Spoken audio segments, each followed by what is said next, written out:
leave it undetermined. That opens up a whole host of questions. But if that's how you want to play things, then far be it from me to argue. Sure, let's do that. Yeah, let's do that. Sounds like a plan. How was your weekend, Corey? Weekend was good. Weekend was really good. So the girlfriend Hannah, who I've mentioned on the show a few times, wonderful girlfriend Hannah, is debating if she wants to move to the cities or not. There's a possibility there. Oh. So we went apartment hunting just to see what the options were, and there's an apartment complex that is the sister complex to the unit I'm currently in, which means I could transfer into those apartments without incurring any penalty to my my lease. Normally if you want to break a lease early, they charge you like an ungodly amount. Right. But in this situation, I could transfer out, and I would just basically have to just restart the clock on my lease. So instead of being done in November, it'd be done in like March or whatever. Right. So we went and took a look at that place. It's not bad. They're doing refurbishing, so it's still under construction. So, is what it is. But it's in a gorgeous neighborhood. It's in a wonderful neighborhood of the cities, like super high-end houses and area, just really good feel, good vibes. Well, that sounds awesome. But here's the kicker, my friend. Here's the best part, if I may. Here's the bacon. The bacon and the eggs, even though she don't like eggs. Like 5 minutes, within 5 minute walk, like spitting distance, you could see from the apartment, you can see a co-op, which is really nice, a brewery, several cafes, and a liquor store. And this isn't just a liquor store. This is a liquor store. Like this is like massive. Yeah. This is like the size of Nestor's there, downtown Vancouver. Like this fucker's big. And we walk in, we walk around. Like they hold events there, like trivia night. There's 2 floors. There's also like they offer meat and cheese there. They sell pasties and whatnot. It is awesome. Loved it. We love this liquor store. There's so many great options and like every beer, wine you could think of, and liquors. So cool. And God bless Hannah. I love her so much. She fell back there a little bit. We'll talk about that in a second. We walk out of the liquor store, and I was like, "So, what'd you think?" And she looks at me and goes, "We in deep doo-doo. We in trouble, because that's super nice." That is trouble right there, Corey. Yes. That we're in deep doo-doo was literally what she said, quote for quote. We in deep doo-doo, and I was just like, "You're good for me. You are special. You get me." Yeah. So we'll see what happens. We're going to talk after recording today and figure out what the game plan is on that. But well, that's great. It was very good. I'm going to ask you how your weekend was, but first I want to hear how that hit was that just knocked you on your ass. Yeah, well, you know how it is when you keep leaning back in a chair that has that little thing, it eventually pops out. It just so happened that the timing was perfectly coincidental for me to take that massive hit and then lean back, kind of taken aback by it. And right at that moment, it loosened just enough to go flying back. Good thing the bed is there to catch me now. That's good. So it's a good hit. What are you smoking? What I just smoked was some sativa. It is called sativa.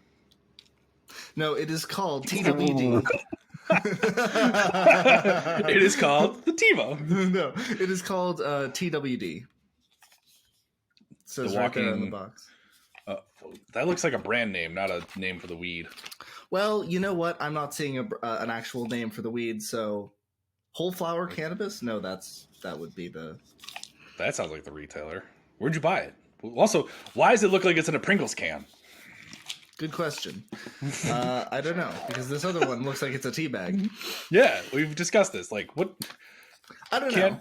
Dispensaries get their shit together and how they're going to offer, like, beer comes in a can? bottle or a keg. Like, that's it. Yeah, so this is the bottle. This is the can, and bongs are the keg. I'll give it to you. No. Joints are the bottles, and the cans. These are the kegs. Sure. Let's go with it. They have different sizes of kegs. And for those who are listening, I am holding up the bag of... It's a little... It looks like a little sandwich bag, but is entirely opaque. Yes, indeed. It's black. For discretionary purposes, I am sure. It looks like the weed version of what you used to buy porn in. Yeah. Because porn used to come in a black like slip sleeve cover that all you could see was the title, and you wouldn't be able to see the nips. Mm-hmm. Exactly. But, yeah. Well, so right now I'm going to smoke some OS Kush Legendary Larry. Oh, it's the year of Larry, by the way, if you didn't know. Is it the year of Larry? It is the year of Larry, according to Ralph Garman and the Ralph Report. Well, then we should just take his word for everything. Yes. No. Counter argument. No. I see your point. I'd like to play the devil's advocate and say yes. So, see here now. See here. I'm gonna. Or hear here now. People are listening on Spotify. I'm gonna lay out a very, very intricate thing for you to see here. Hit me, Slim. No. Ooh. Oof. He's got a point, folks. It's like that Emperor's New Groove. Like, no. He's got a point. Oh my god, I literally watched that yesterday. I watched it like a week or two ago. I love that movie. Disney Plus. It's so I watched a YouTube video that was talking about how that film was in development hell for like 4 years because they couldn't get their shit together, and what the product that we got ended up being like a spliced together version of what they originally had, and I couldn't be happier about it. I fucking love the Emperor's That movie is New hysterical, Groove. and that I think movie has no right to be as fucking great as it is, and yet it is maybe Disney's best. The one that is not. I would argue that it's probably one of their best movies. Like think about it. It's so unique. Like it's so set apart from the rest of their films. Like, yeah, you could say like Lion King or Beauty and the Beast or fucking... Put it this way, I will admit it is one of their best Hercules. Comedies. Because that movie is a flat out comedy, whereas like Lion King is a Shakespearean tale. Right. That's more drama. Now there is humor. Timon and Pumbaa will forever live in my heart as like some of the funniest characters, especially when you got Nathan Lane as one of the voice actors. Oh yeah. Like, you can't go wrong with Nathan Lane in anything. But Patrick Warburton. Yeah, I'm not disagreeing, but I'm actually agreeing with you. David Spade. It is the best, like, flat out Disney comedy cartoon.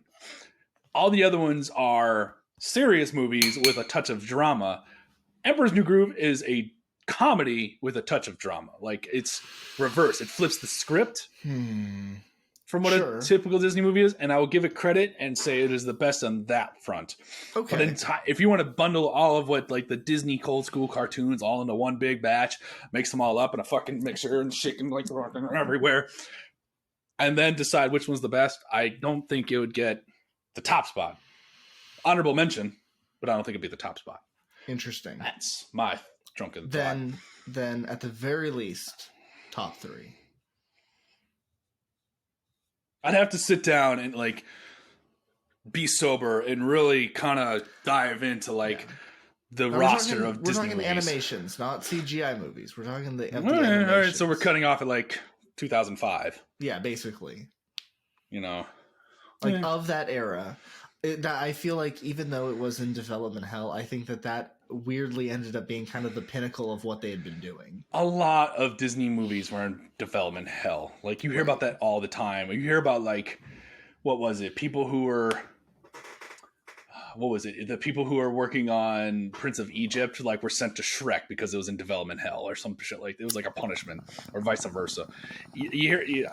That's not a factor to me. Almost everything hits a development hell when it comes to animation usually. But while Graham takes a nice big old hit of that bong and holds it like a pro, welcome kids to another episode of Drunk Thoughts and High Opinions. Graham, why don't you go ahead and introduce yourself? I'll give you the honors. Well, you know me. I'm Graham. I'm High Opinions. I'm here to serenade you with the oddest things that you've probably heard this week. That is probably the first thing you've said that wasn't batshit crazy. All right. Yes. That is probably the most honest opinion I've ever heard on this show. And Corey, what can you tell us about yourself? Well, I'm a Taurus. I have blue eyes. I like long walks on the beach, playing my trumpet, and caressing Graham's buttocks. Why do you say these things? Why do you speak? Baby? No, Why not pills. do you speak? I am the drunken dastardly host, Corey Rokes. What's the other? Drunken Dullard? Is that the alliteration I use on the descriptions? Something like that. So, either way, I'm Corey. Hi, everyone. I am drinking Moscow Mules this week, and I am ecstatic about it. Moscow Mules are, you know what? I'd go so far as to say that they fuck. They do fuck, sir. Corey, did I tell you that I recently got a little mixing kit? You did. You mentioned. Yeah. So far, I have what it takes to make White Russians and Mai Tais, which means that I have quite a bit of alcohol to make other things. I just need to find different combinations and different drinks. Well, would you like me to teach you how to make a Moscow Mule? Why don't you go ahead and do that for me and the audience? Those few at home. Those 3 people who are watching? Those 3 people. All right. So Moscow Mule typically is made in a copper glass. You'll find it mostly served in copper mugs. Right, I'm a cheap bitch. I don't have a copper mug for 1. 2, I'm also a thirsty bitch. So I'm making it in my giant glass, which also means I'm making a double. So start with some vodka. We do 4 ounces of vodka, which in your traditional jigger, you have an ounce and a half sides. We do 2 on the ounce and a half side. Just like so. Flip it over. You get the 1. Do you have a jigger in your kit? I do. And that's a jigger with a J for everybody who isn't hearing me correctly. It is the measuring cup. I want everybody to notate that. Yes. So, also make sure you have a shit ton of ice in your drink to start. This is an on the rocks beverage. Of course. Next, we're going to do some lime juice. 2 ounces of lime juice. I prefer Rose's sweetened lime juice, but that's just me. Oh, yes. So we got that. And then the best part, because you can fill it as much as you fucking want, is ginger beer. Fill the glass of ginger beer. Speak to me now. So, here's the wind up. Strike. All right. So we fill it with ginger beer, and traditionally there's a lime garnish. My limes are in the fridge. Let me see if I can reach them. Going off screen here. Stay with me now. Oh, yeah. You know what? Yes. I think that is going to be a tasty fucking beverage. Yes, the smart. SMRT. I think that is going to be a tasty fucking beverage, my dude. Ew, very tasty. And, line the rim with it a little bit. Get a little lime in there. Just the lime in the Moscow Mule. And voila. It's so much work. It's like... It's 3 fucking ingredients, you No. bastard. I'm talking about just like making cocktails in general. Like, the thing about weed is it's so simple. You roll a joint, or you load a bowl, you put on a gas mask. Any of these things are just so I like how that's the simple.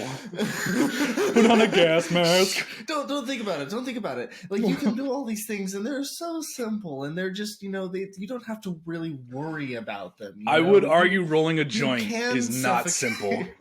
That is true. I would argue rolling a joint is not simple. Like, all right, that is a learned art. That's fair. That's fair. Now, packing a bowl.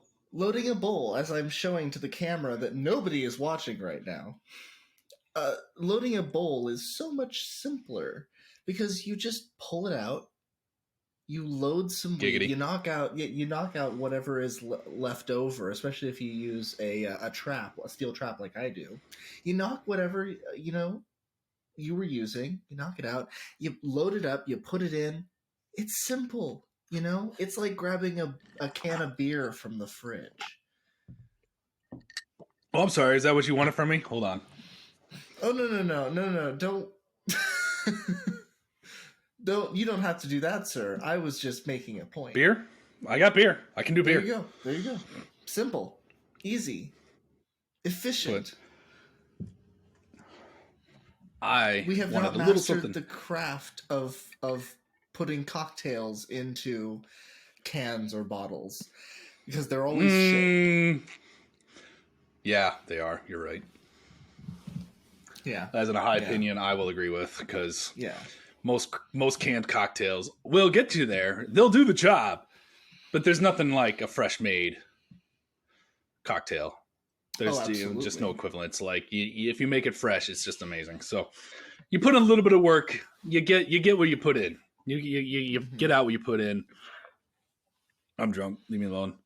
You get what I mean. Moving on. How was your weekend? Oh, my weekend was very, very good. Very fun.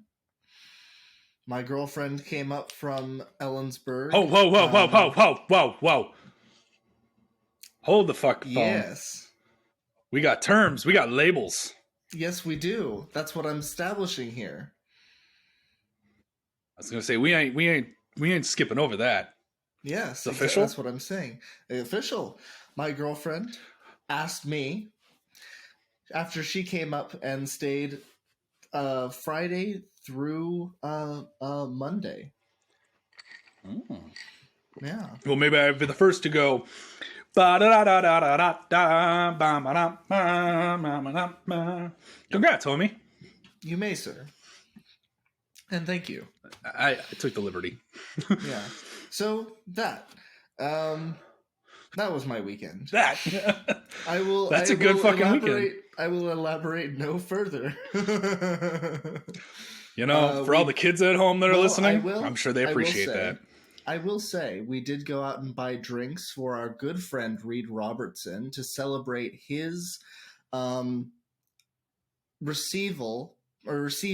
Well, that's not even a word. His receiving of. Aren't you an English major? For fuck's sake! I know. But that's the thing, is there's so many words. For becoming the recipient of. Yes, for becoming. There we go. Thank you, you idiot. Christ. And I'm talking to myself.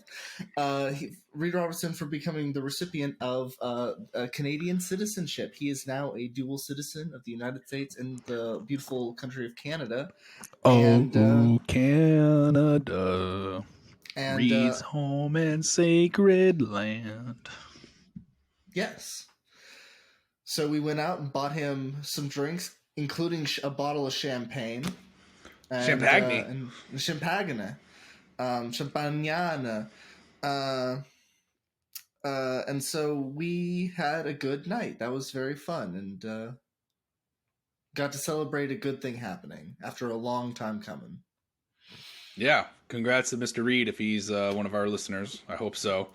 We're hoping to have him on very, very, very, very soon. Yes. But that's awesome for Reed. A very special spin-off. But, I shouldn't say anything. Spoilers? Shh. Spin-off of what? What the like, anybody's listening to the main show, for fuck's sake. Who's gonna go to our spin-off? Actually, who's gonna go to our Mork and Mindy after the Happy Days? More Like, people fucking would A, go dude. to the spin-off than would come to us because it would be more interesting. This will be the spin-off. Maybe we should You know, just it's talk very about likely. it openly. Who gives a shit? No, let's wait for Reed to, because Reed is helping us set it up. Let's wait for him to cement the details, because I don't want this to turn into another John Wick thing where we just keep teasing it and it never happens. And then it never happens. Or God of War Ragnarok and its ending. Yeah. Well, still need to you have got to an get a hold of episode your about brother. He's got to beat the Yes. game first. I talked to Spence. Yes. He's got to beat the game.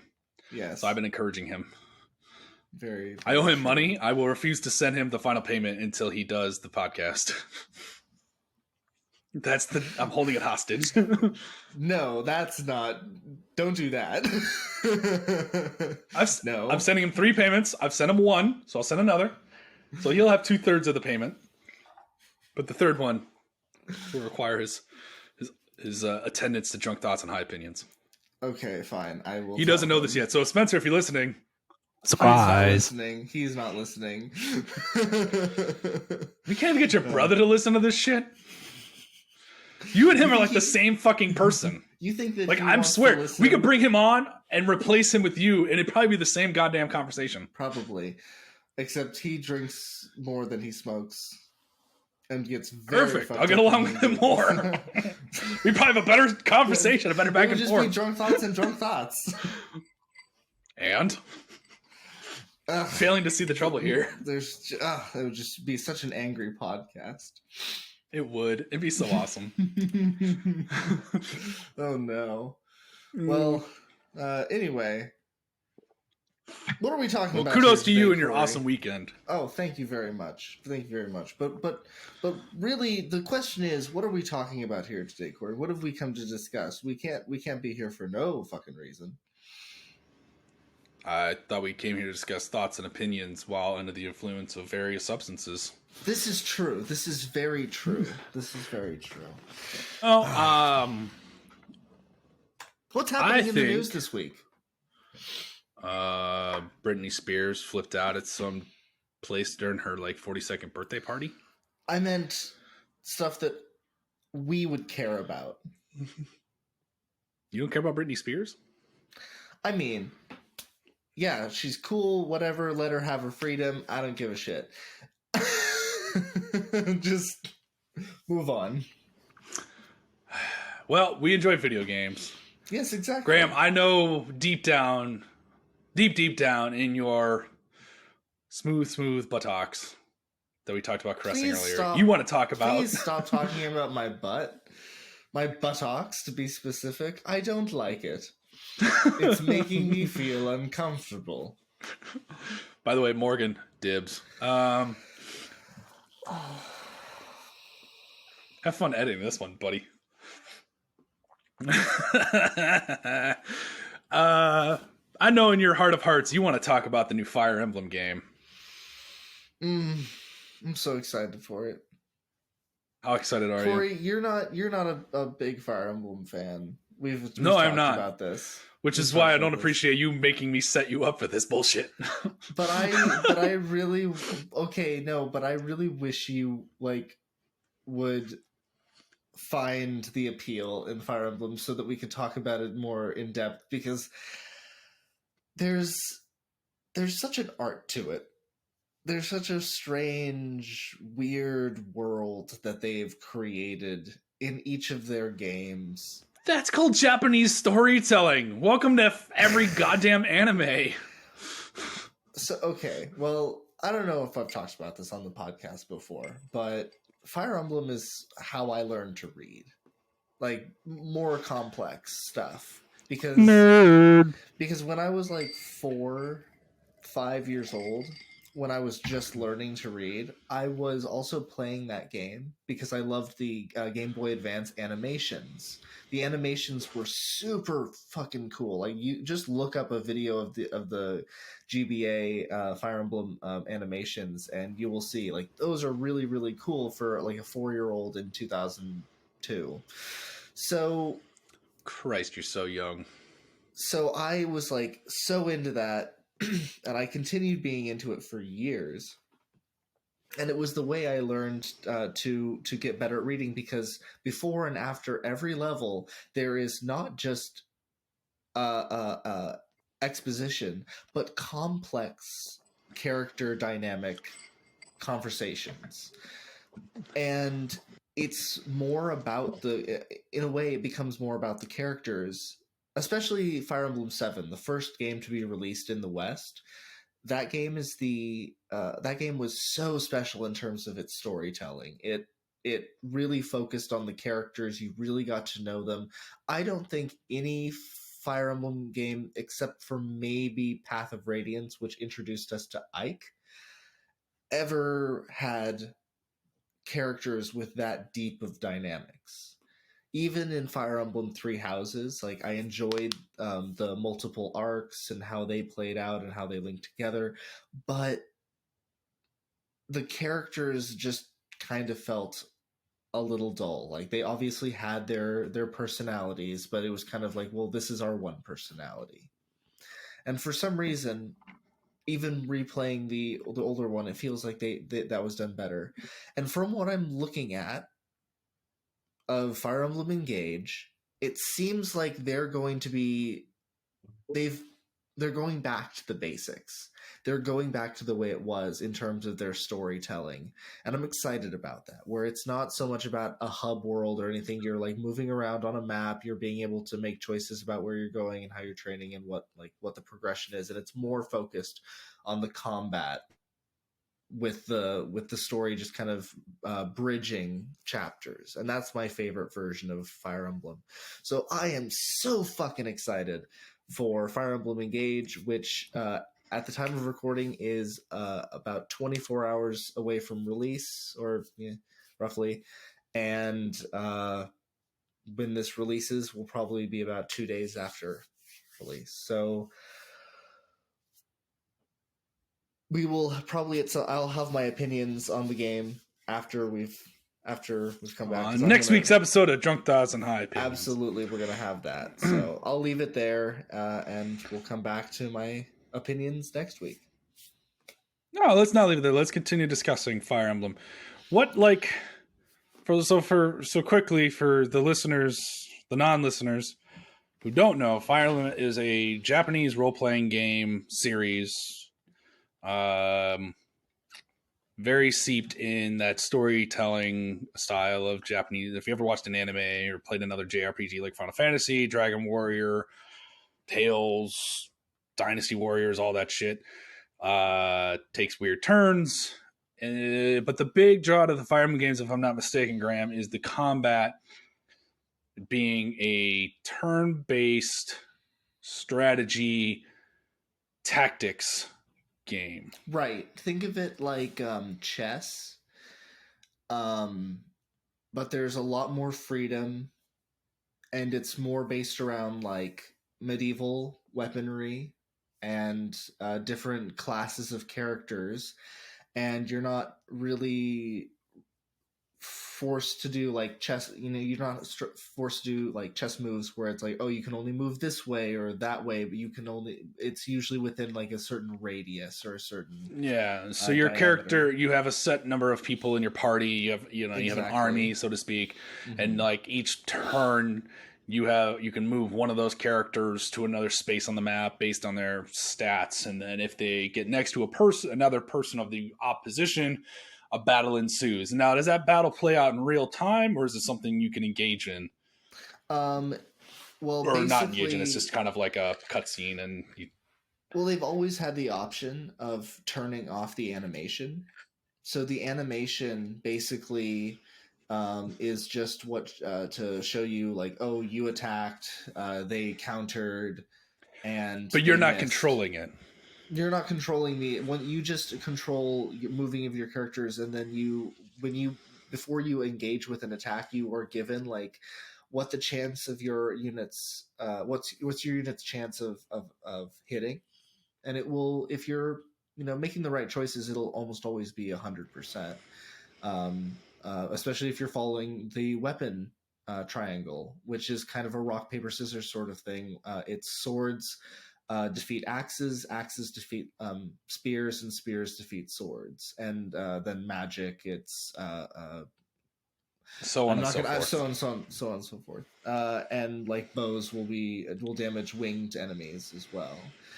Things that kind of make sense when in the context, you're like, yeah, I get that.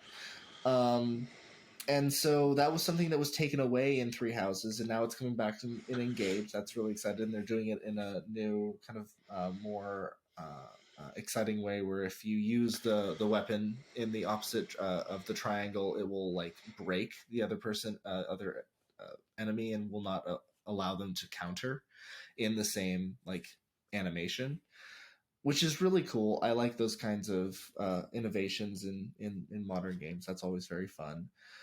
But yeah, it's basically like fulfilling that fantasy of having an army of anime characters who all you get to like grow and see them go from being kind of lesser classes like mages and cavaliers and knights and lords to being great lords and paladins and generals and sages. And they like, you get to grow the characters into what you want them to be, and just leveling them up makes it feel so satisfying as you're playing. And so you have your army, and you get to know these characters, and you're like, yeah, this is my guy for this, and this is my girl for this, and this is the character for this, and you just keep going around, and you find everything for, it's fun. It's very satisfying to win a. You're doing a battle. great job selling it. Excuse me, sir. It's don't ever get a salesman job. Just say, don't go work at GameStop. I know, but it's the game that I've loved dearly. I've played basically every game in the series that I can find, translated or not. And for those who don't know, chapters. If you've ever played a Super Smash Brothers game from like Melee on, characters like Marth and Ike and Roy. I'm sure there's Roy. These are all characters from Fire Emblem games. Yeah. Crom now, and a few others. They've kept adding characters. You know what I realized recently was very, very funny about the placement of Marth and Roy in Super Smash Bros., especially for the fact that this game was trying to cater to both Japanese and Western audiences in 2003. Or 2002. Are you talking Fire Emblem or Super Smash Bros? Super Smash Bros. Melee. The choice to add these two characters, they were both... at this point, they had just released a game in the West that was like kind of their best game to date, like best reviewed. And yes, the game before it was like, they were both smash hits. They were both in the same universe. For the first time, there was two games that were in the same universe together. But they put Roy, from the sixth game, which was not released in the West, into the game, and did not put into Melee, and did not choose to put his father, who was the main character of 7, and which did release in the West, into Melee, which would have made more sense. Like if they put Marth, who was a character who had not released in the West, and Eliwood, character who had appeared in the West, that would have made a more like marketing sense to me. But what do I know? So as you said, I'm a terrible marketer. So maybe I don't know fucking shit about it. But I mean, if they're trying to reach both a Western and Japanese audience, it feels like they would have like switched out Roy for his father Eliwood. It wouldn't have taken much. They look so similar. The one's just taller and more gaunt. Roy is like 15 in 6, and Eliwood is like 20 in 7. So it's a prequel. It's a prequel. Sure, why not? I don't know.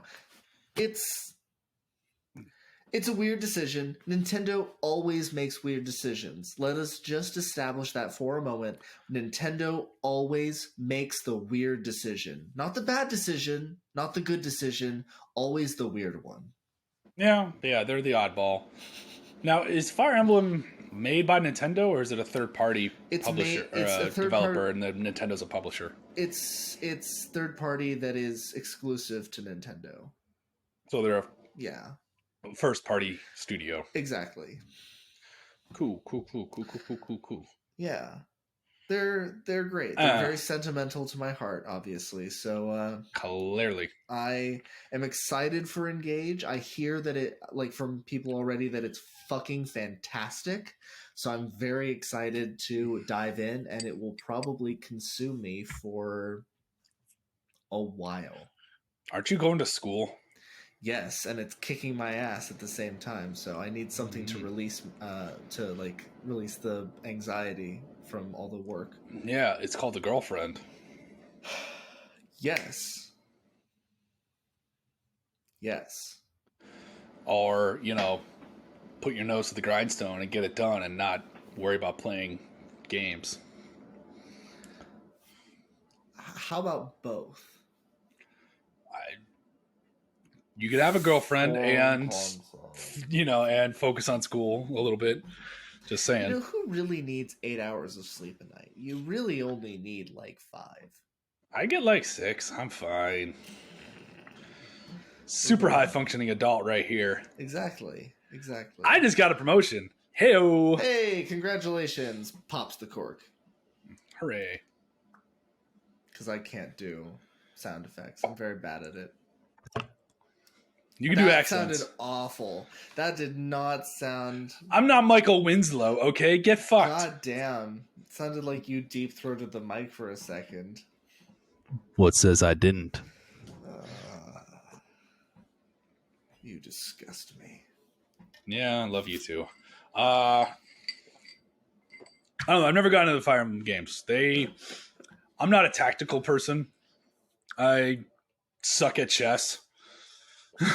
You didn't even like Final Fantasy Tactics. I never got far enough into it to make a full judgment on that one, but I do own the game on my iPad, so we'll see what happens there. But could be fun. I've tried tactical games in the past, and I just know I'm not good at them.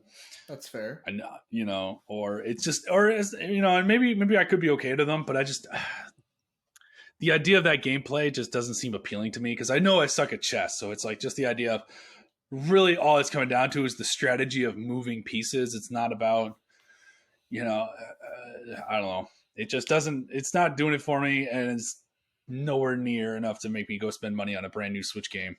Mm-hmm. So that's fair. But I do, I've always appreciated a good JRPG. I'm a huge fan of the Tales games, the Tales of series, which are that's true. We've talked about that before. Yeah. Yeah. These games. Symphonia is a great game. Definitely worth playing if you haven't played it. And they are about to come out with a new remaster, I think, on the Switch. Indeed. Which I've watched the previews, and I'm kind of curious what they really did to remaster it or update it. So, got to do some more research into that because it just seems like they're just porting it to the Switch, which isn't necessarily a bad thing, but like, how are they earning that $60? I don't know. Well, as we've talked about before, companies just know that everybody is going to buy the shit that they want, and they'll pay, and they'll put the price as high as they can to see who will pay for it. And when the numbers don't put out, then they drop the price to what they think that it will actually. You certainly can put a price on nostalgia. Exactly. So, for sure. Like, what you're driving at. Aren't they releasing Final Fantasies 1 through 6 as a collection on Switch for like the full $60 or $70? But it's the Pixel remaster, and if you think about it, you're getting 6 games for that, so that's $10 a game. Games. That's true. That's very true. But it's also, 30-year-old games at this point. Think about that. Think about that for a moment. We are 1 year out from Final Fantasy VI being 30 years old. I'd rather not. Because that means I'm too old. Yeah. But not the point. Was it 1994 or 96? Or 95? I don't fucking know. I think it was the same year as Chrono Trigger, so 95. So we're 2 years out from it being... It's 28 years old now. Either way, it's not the fucking point of this episode. But yeah, the Tales games have always like that's kind of my Fire Emblem. Those were games that really were like I don't want to say near and dear to my heart, but always just like games I've always kind of kept my eye on to play when they've dropped. Right. Sadly, I've not had the most. It's been an equally positive and negative experience with those games, in the sense that like some of them come out and they're great, some of them come out and they're hot garbage. Right. Tales of Symphonia, great game. If you ever watched the old Teen Titans show and you enjoyed the character of Robin, it's the same voice actor who plays the main character in Tales of Symphonia. Fun. So you get to hear his voice a shit ton. Very fun. Tales of Exilia for the PlayStation 3 was entertaining, unique, different. I love that it called attention to the fact that JRPGs have the most scantily clad heroines in video games. Right. Which was hysterical. Mm-hmm. But I jump ahead. I forgot one. PlayStation 2's Tales of the Abyss.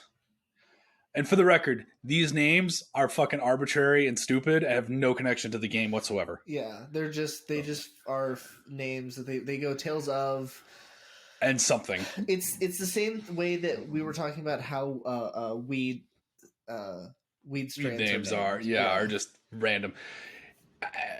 I feel like they're aptly named.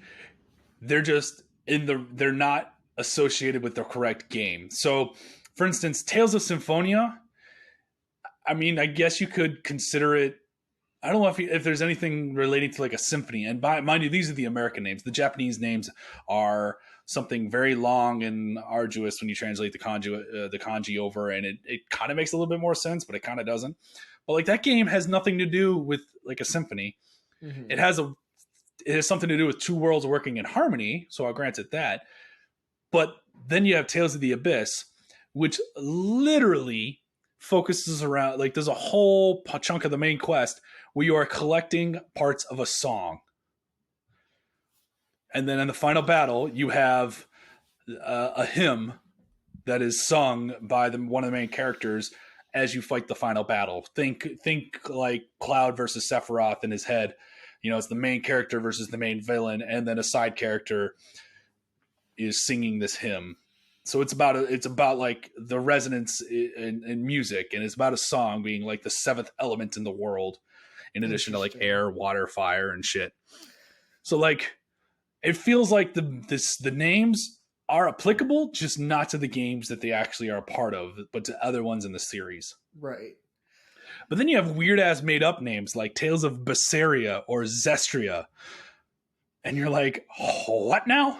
What? You know, I wonder if there's somebody out there who has like worked out a theory that I'm sure the names actually are the thing that ties them all together, and how every single game is tied. Well, they are. I mean, you can tie the games together, some of the games together via some of the lore. So, like for instance, one of the first games was Tales of Fantasia, and that's spelled with a PH, Fantasia. Right. If you really dive into it, Tales of Symphonia is like a prequel by 2,000 years. Okay. Because at the end of the game, and this isn't much of a spoiler, but at the end of the game, there's a giant tree that connects the worlds, and they call it the Yggdrasil tree. Yggdrasil being the Norse mythology tree. The tree at the center of all the 9 realms. Yeah. And then Tales of Fantasia, which, mind you, was a Super Nintendo game, came out like 10 years before Tales of Symphonia, is all about saving that tree from dying. Right. So, like, you could make a connection there, but it's very thin. Right. Let's see. I'm trying to find the naming convention here because there is like a like something to be had with the names in these games. But long story short, you were talking about a JRPG that's close to your heart, and the Tales games are always kind of close to mine in the sense that like I said, I like to look out for them and keep an eye on them. And when they become available, I'd like to play them at some point. We just got the new Tales of Arise. Yeah, I have that. I've gotten to play that, and it's super fun. After playing Vesperia on my Switch, getting to play Tales of Arise has been a real treat. Like they've really updated and renovated the combat system in a very interesting Renovated? way. Yeah, they've completely renovated it. Like it's the same Okay. it's the same system, but they've just put a very, very nice modern like Sheen. Yeah, sheen on it. Nice finish. See, I'm open to play that. I have the demo. I got to play it because and that's one nice thing about the Tales games. Like each game comes out, and it's basically the same style of game, but with little updates, little quality of life updates that just make it a little bit more unique, a little more engaging, a little more fun. But Tales of Zestria and Tales of Berseria, which were for the PlayStation 4. Zestiria, whatever. Like I said, they're fucking weird. I did not like the combat in those games. Right. Well, especially Berseria. Very, very different from those games. Which is good to hear, because apparently people didn't like it and they made changes. Yeah. It felt... the thing that was nice about it was that those other games in 2014 and 2015 or something, 2016, those games didn't feel like 2014 and 2015 games. They felt like 2010 games or 2011 games. But like this game felt like a 2022 game or a 2021 game.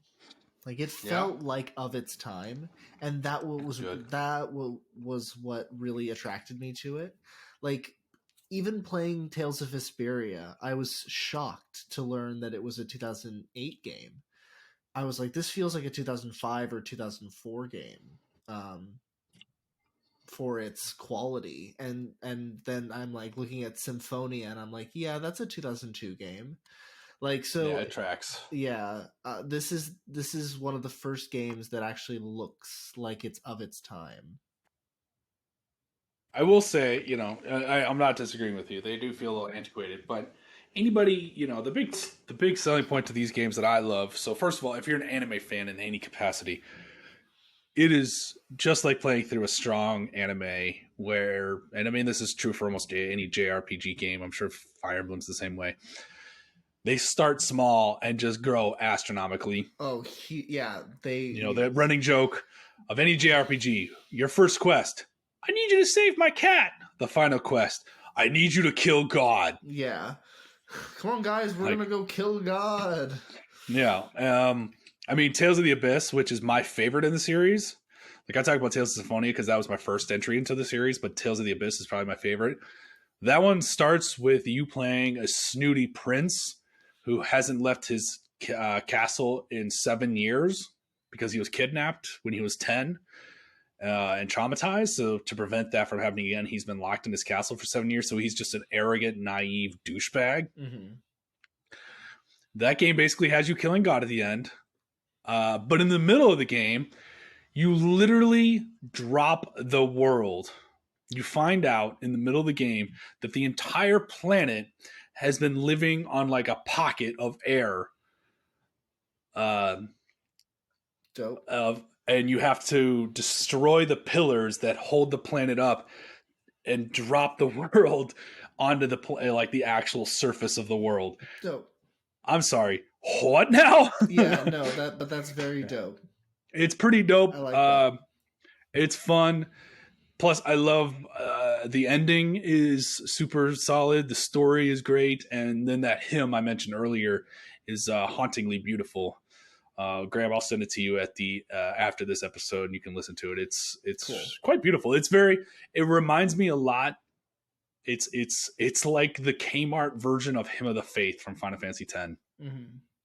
Like it's not as good, but it's still in that vein of like, oh, that's like hauntingly nice. Right. So Yeah, I like those Tales games. And then the other big draw thing versus like Fire Emblem. So Fire Emblem's all about tactics and moving characters around and making, and playing that whole rock, paper, scissors game. Well, shit, I even suck at that game, let alone chess. Rock, paper, scissors, fuck that game. I lose 2 out of 3 times. So, um, I liked the Tales games, even almost more than Final Fantasy games because they were engaging. The combat is active. It's almost so when the overworld is the same where you're wandering around and you run into a critter, a villain, an enemy, something, and you go into the battle mode and you control one character actively swinging their sword, almost like a hack and slash game, and then you can give orders to your other characters like, I need a healing, I need you to attack this person. You can build the strategy that way, and that always just felt way more engaging of a game to me. Mm-hmm. So I've always loved that. Yeah. If it's done right. There's some games that don't do it right. Star Ocean, Till the End of Time, a PlayStation 3 title. I still have like animosity towards that game because it's same, but it sucked. Have you ever tried Star Ocean First Departure? That's the very first game in the series. It's been remastered and is released on all the different systems, and I think it's like available through PlayStation Plus, and goes on sale of like for just a couple dollars all the time on Switch. I hated. PS4. Hold on, no. So the original Star Ocean games, the original 2, were the same combat system as the original Tales games, like Tales of Fantasia and stuff like that. So it's the same system as Tales, just that old combat, the old graphics, the old 32-bit Super Nintendo. Yeah, exactly, Super Nintendo style. So I highly recommend, if you can find it for free, just like checking it out for a few minutes and seeing that I've heard that Till the End of Time is like the worst rated game in the series. I've heard that that's the worst one. It is atrocious. I've heard that. So I'm very excited to try the newest one in the series. I loved First Departure. I have it on Switch. I've put a lot of hours into it, and I'm planning to put another playthrough into it. It's really good. Highly recommend. Very, very Tales of style. Fair. Yeah. Till the End of Time just kind of soured me to all Star Ocean games. I get it. I totally understand. It's a hard hurdle because that game, I mean, on the surface, it seems fun. The combat isn't actually all that bad. I enjoyed the combat. It's the story and the characters that are just god awful. Yeah.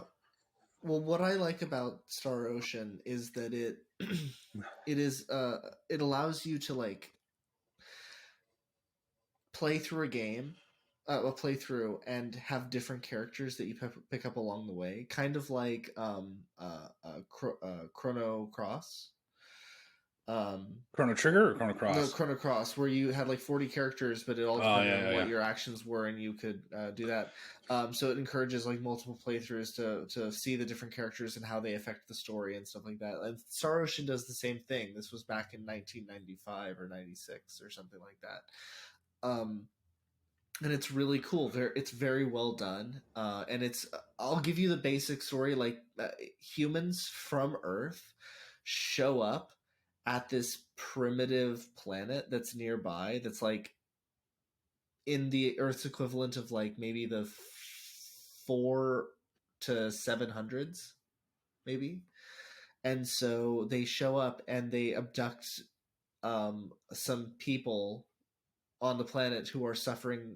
Your characters, they abduct them because they're starting to suffer. One of them is starting to suffer from a disease that is about to kill everybody on the planet. That's the setup. That's the setup.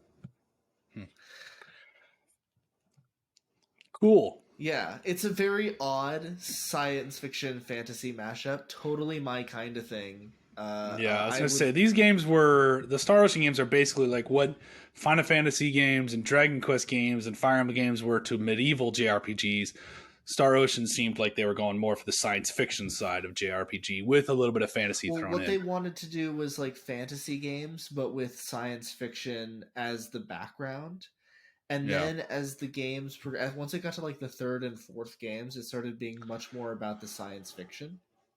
And I think the reason the Tales of series was so scared about going in more of a like the direction that Tales of Arise has now done is because that was what um Star Ocean was doing back in like 2003, 2004. Like they were starting to try and do this kind of that kind of like a more updated graphics, more realistic looking game. And I don't think that they were just not nailing it quite. And Tales of got scared and was like, let's go for the more cartoony.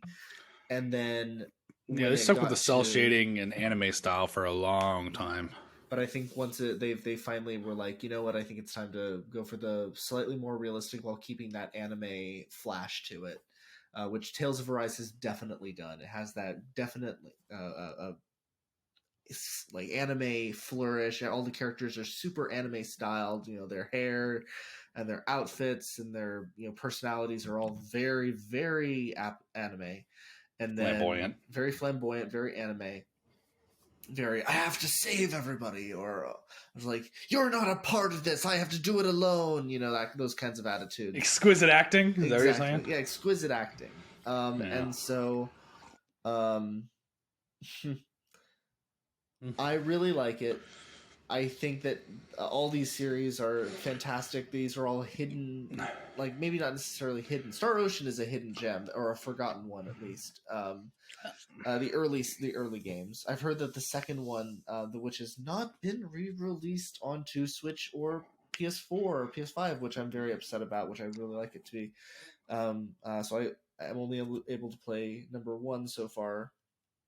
Maybe I'll get it on my Steam Deck.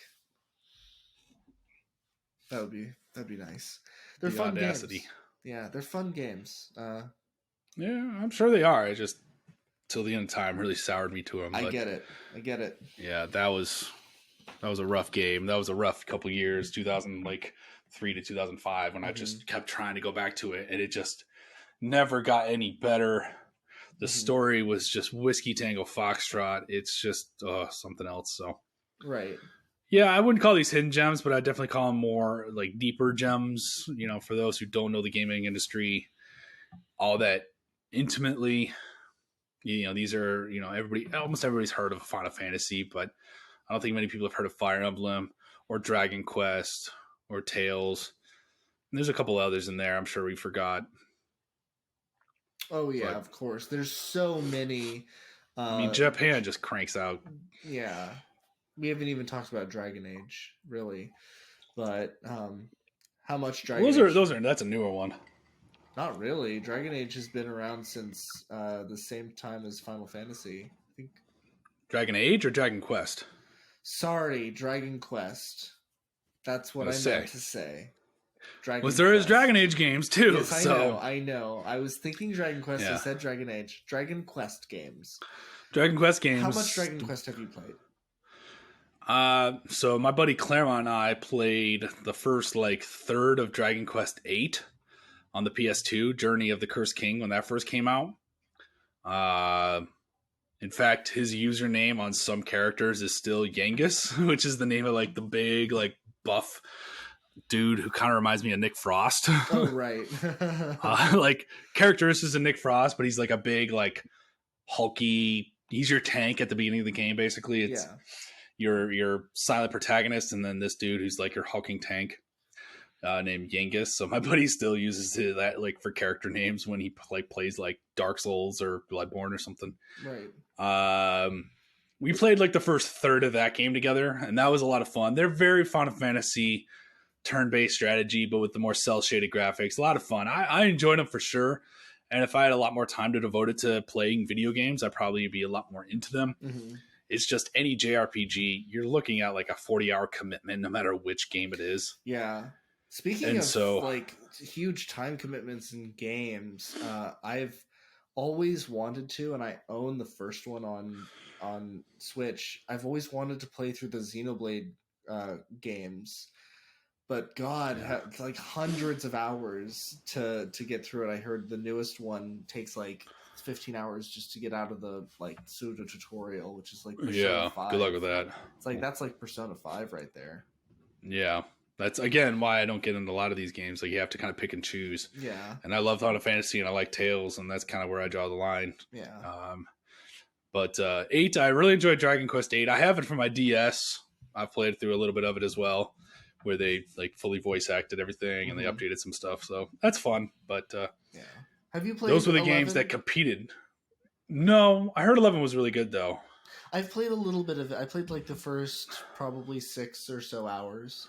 It's a fun game. It's actually a very well done game. It's a modern version of the original game. Like they did a pretty good job of like taking the original concept and where it goes and just translating it into a modern game, and then giving you the option to play it as a classic 2D 2-bit game. Or does? Oh, that's pretty cool. Yeah, you can play it in 2 different ways. Interesting. Yeah. Which means it's unique because when you're playing it in like third person, when you're playing it in modern style, you can jump and shit. But in the 2D version, you're just a sprite. Yeah, you're just a sprite, so there's no jumping, so there's like different ways to do different things in the different versions. I've mostly played in the normal or in the like standard like 3D updated version of it, because that's what modern I want to see. But I do appreciate that that's there, because I do like those old graphics. Me. It is kind of, I don't know, games that do that. It's a gimmick for sure, but it can be kind of fun. Yeah. And it's nice that they put in the time to not only make a good game, but make it twice. Yeah, I mean, and it was reported that Breath of the Wild, Legend of Zelda Breath of the Wild, was like developed in the original 8-bit style originally. That's cool. Yeah, like when they mapped out the game and they planned it, they used the like OG graphics. That's fun. To kind of plan it. If you ever seen that, that's really cool. With a whole team as big as theirs, it probably took them a week. Yeah. Well, it was like, okay, here's the map, here's like the enemy placement, exactly. Here's this. It's pretty cool to go look at. If you ever go look at like a behind the scenes making of Breath of the Wild, you'll see screenshots of an 8-bit Breath of the Wild. It's really cool. Yeah. But then you got games that can switch back and forth, like Halo Combat Evolved, the Master Chief Collection. When you're playing through the original Halo, as you're playing, you can literally hit one button and the screen fades out and fades back in, and it's the old school graphics. And then you can press it again and reverse it. So you can literally, while you're playing, change the graphic style to what used to be versus what is now, and see 20 years of difference. And it's insane. And it's so cool. I'm such a fan of that kind of crap. Yeah.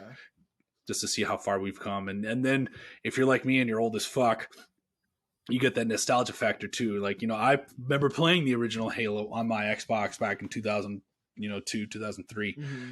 And to be able to play that game again today and then see those graphics and see how far we've come is just like, holy shit, that's cool. Yeah. So I totally agree. I remember when I first played Halo Combat Evolved, and because I played it on Xbox 360 with the updated version, and I remember seeing like I had that option, and I kept in every level I would keep switching between, just because I loved getting to appreciate how far we'd come at that point. And of course they've updated it at this point for the Xbox One, Series X and S. Like that's the Halo game I really grew up on was 2, and so I recently played that with the option to switch between graphics. And holy fuck, that's wholly redone. The textures are really fucking good on that. So yeah. And see, it's insane how far we've come. Like I remember playing Morrowind and thinking like this was super realistic. Right. And the funny thing is that there's I need to jump into this. There are some wonderful people who have taken the extras from like the script of Morrowind and started and like completely completed the actual region, because Morrowind actually takes place on the island of Ardenfell, but there's a whole other part of Morrowind as well, and that was scrapped from the final game because it was just too much. But fans are going to go into the script files and find it, and they finished it, and and have put it out there. And I really need to update the game's graphics and go and play that, because I've done it before and just not committed. But that's all on you, bro. Yeah, I know. I will do it to talk about it on here. That'll be riveting stuff, I'm quite sure. But Yes. For now, let's call it a week. Let's call it a week.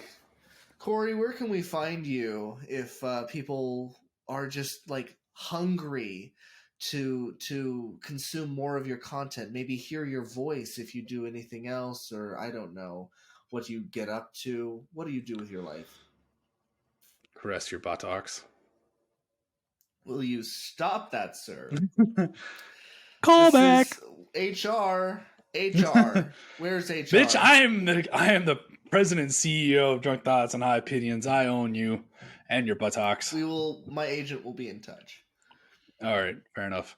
I am still cranking out videos like it's my job at Delcore Systems, because that is my job as the official marketing videographer, creating content for our wonderful company of packaging systems.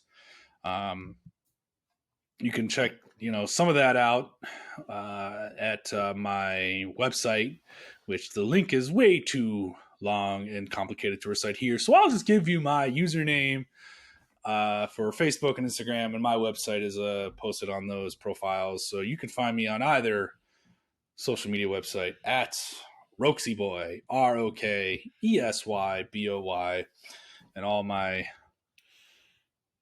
I don't want to say antics. It's pretty clean. I keep it pretty fucking tame because, it's social media. So this is where you can really see the real me. Right. Social media is a lie. Shh. Don't tell anybody. But what about you, G-Man? Well, you can find my... I'm a writer, as you know. And so you can find my writings at mad-musings.com. Tell about your English. Yeah, exactly. I English good, You English good. What was that website again? My website is mad-musings.com, where you can find my short stories, some photographs along with some shorter stories, just a few 100 words or so. I got some scenes from plays, poetry, the likes. I haven't been able to update it. I have been absolutely swamped with school. Today I've worked for about 9 hours, and I'm probably going to jump back into it after we're done recording. So I don't know when I'll be able to update my website next, but an update is coming in the next few weeks, I promise. But other than that, you can find me on Instagram at outrageous_creation. Not that I really post anything, but very occasionally I'll start nagging you about sharing this show more. Okay. Once I start sharing it as well. Right. That'll happen. At some point. Moving on. Anyway, that concludes our show for the week. I have been Awkward your silence. High Opinions. I have Minnie, and as we close out for this wonderful week of commiseration and celebration, I shall load up a bowl, which is so much easier than mixing a cocktail or rolling a joint or anything else. It's just so simple. And I shall bid thee adieu. Well, for all those who can't smoke a bowl because they're asthmatic and their lungs hate them, Yes. I will speak for the livers of the group. Strength, endurance, and power, my friends. But for now, have a wonderful week. We'll see you next week on Drunk Thoughts and High Opinions. I'm Corey. He's Graham. Cheers, everybody.